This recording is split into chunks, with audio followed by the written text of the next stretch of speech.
I'm John. I'm Catherine. This is our RV. And we're Saps on Tap. Hey everyone. So I wanted to put a disclaimer before this video that it is disjointed. I lost quite a bit of footage, unfortunately. The entirety of replacing the floor supports, just about the entirety of replacing all the wall supports. What you see is what we got. It's not pretty, but it's at least a sneak peek into the process that we had to do. Essentially, imagine me using that oscillating multi-tool for about 3 months straight and struggling big time, and that's about what you're missing. So you're really not missing much. If anything, this just helps us to get to the fun stuff faster. So you're gonna notice that we are quite behind on putting videos out. We, in this video, talk about how it is almost Christmas. Well, it is getting close to Christmas. It's really close to Halloween actually now, but that's of the next year. We're in 2022 now. That was 2021. So, but thank you so much for watching. I hope that you enjoy the video.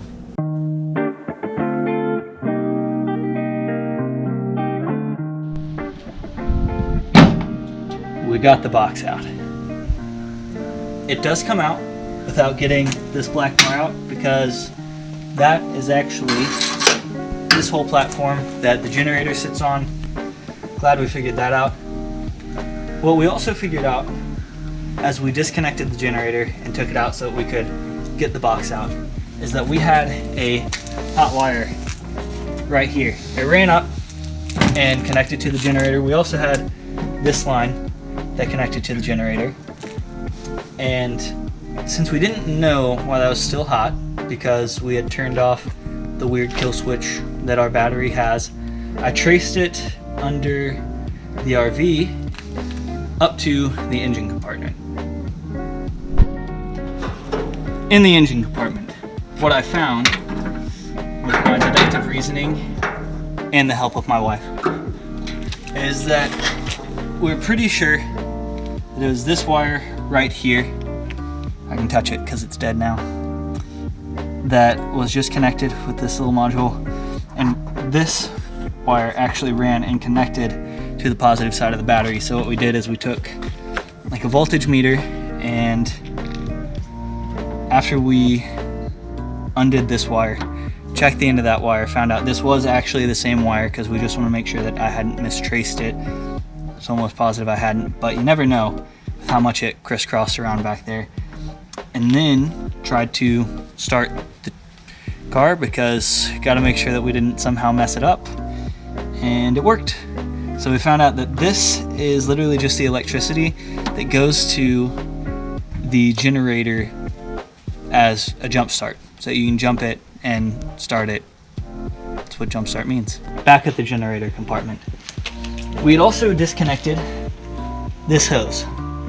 I wasn't sure what it was for, but we soon found out after we started the car, and there's a small bit of gasoline on the ground. It's the fuel line to the generator. Now, we thought that the generator had a fuel tank, but apparently it's connected to an external fuel tank. We think it may be the actual truck's fuel tank, so we're gonna have to trace the line, but for now we just kind of ran it back up through here so that none of the gas will siphon out. I think we're leaning towards not using that generator. We want something a little bit simpler, maybe something that we don't have to have connected to our gas car tank, our gas battery, or car battery, in order to run. And so what we might do is just trace this line, and if it's connected to the main fuel tank, cap it at the source, at the fuel tank, not cap the hose, because then we just have a useless hose. But yeah, that's been most of what we did today, because we wanted to make sure that we didn't have a live wire just running underneath the RV, and that we weren't leaking gas everywhere.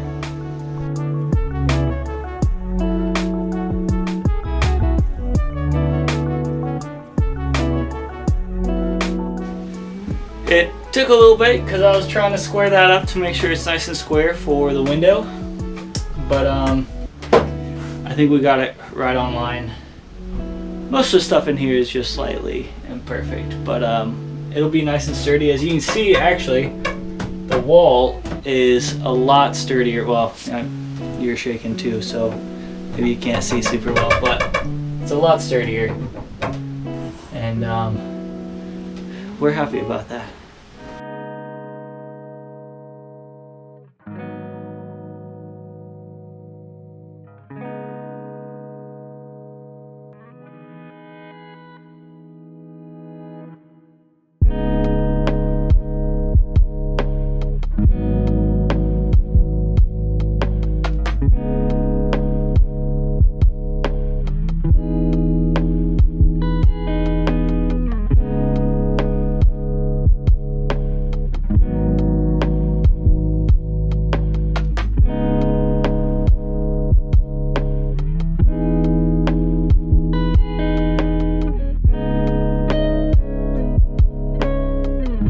Hey everyone, so Catherine and I just had 3 days off to work solely on the RV. We've been hard at work morning until evening, and we've gotten a lot done actually. We got the entire passenger side, all the rotten wood on the passenger side wall replaced except for the stuff that we have to get the roof off to get to.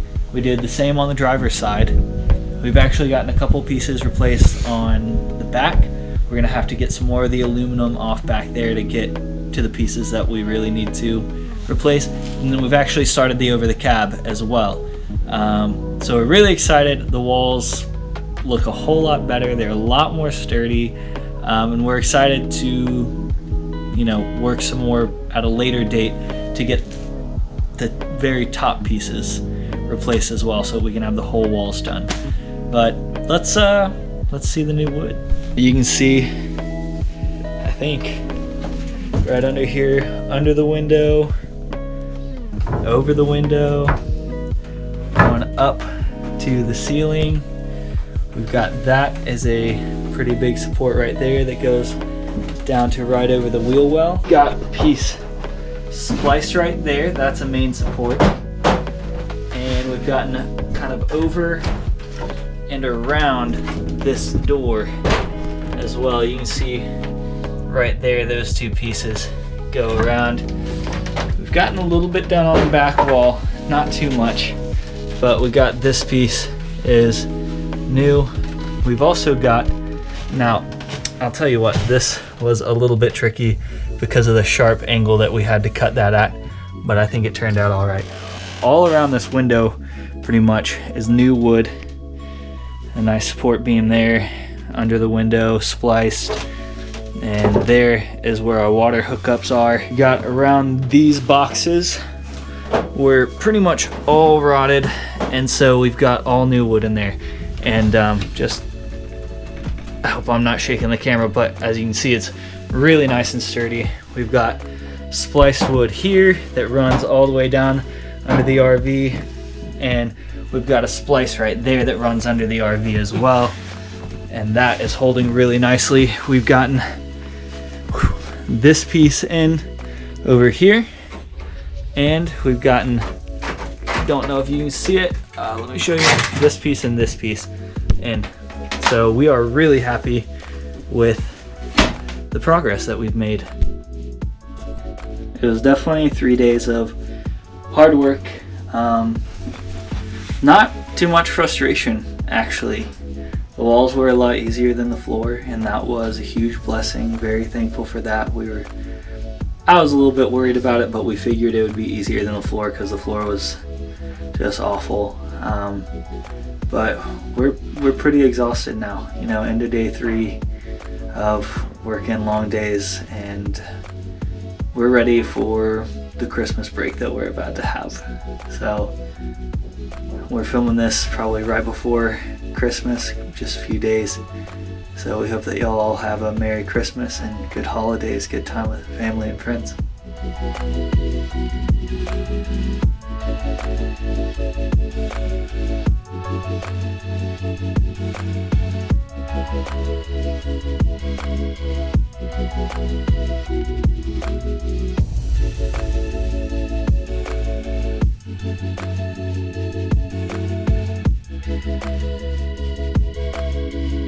So today we did the roof, or we started on it. So today we finally were able to get up onto the roof a little bit and finished removing the screws from the side. We removed a solar panel from up top that was put in 2 owners ago that nobody since then has gotten it to work. And able to remove a couple of other like just vent covers, things like that were holding the last board into place on the one that connects the walls to the ceiling. So that's what we were working on. We were finally able to get one of those boards in. We were able to get a 2x2 in, and I'll show it to you in a second. But like Captain said, it was quite a process. We had to get up there and peel the roof back far enough to where we could get the drill in there to unscrew some of those screws just holding it in. So it's actually been a 2-week process. Last week we started on it just trying to look up there and see what it was like, see how we were going to be able to take it apart. But we also knew that we had limited time last weekend, so we didn't want to fully commit to taking it apart. And now it's supposed to rain tomorrow, so we've had to screw this plastic wrap up onto there to keep it hopefully dry for tomorrow. As dry as possible. So, and not 2 week straight working, but 2 weekends. So it hasn't been. But it's 2 been work days, a week 2 apart. tiring, semi-frustrating work days. But let's go see the piece of wood that we put in real quick. And there it is. Runs all the way to the back of the RV, which looks further away because of the fisheye lens. And then we have to replace its other half, as well as this board up here, which we've gotten almost all the way out. As you can see, the other part is rotted out. But we have to get this guy out, the rest of him out, in order to get this out. So that's a project for another day, though.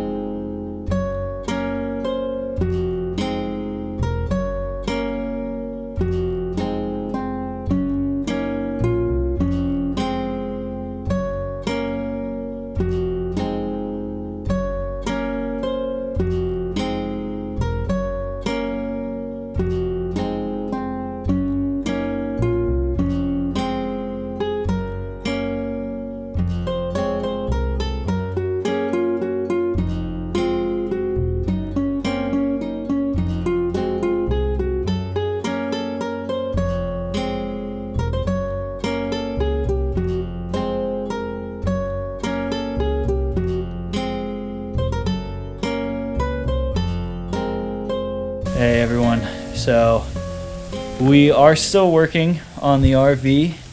What we've done is we've gotten the roof up, we've gotten part of the 2x2 out on the driver's side, like the one that we were working on the passenger side for a while, and the 1x2 that's above it is ready to come out.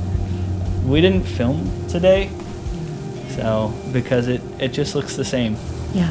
It's a lot of boring footage of things you can't really see. Not much is happening, so it's not really worth the footage or the viewing time. Yeah, but we're still at it. Still working away.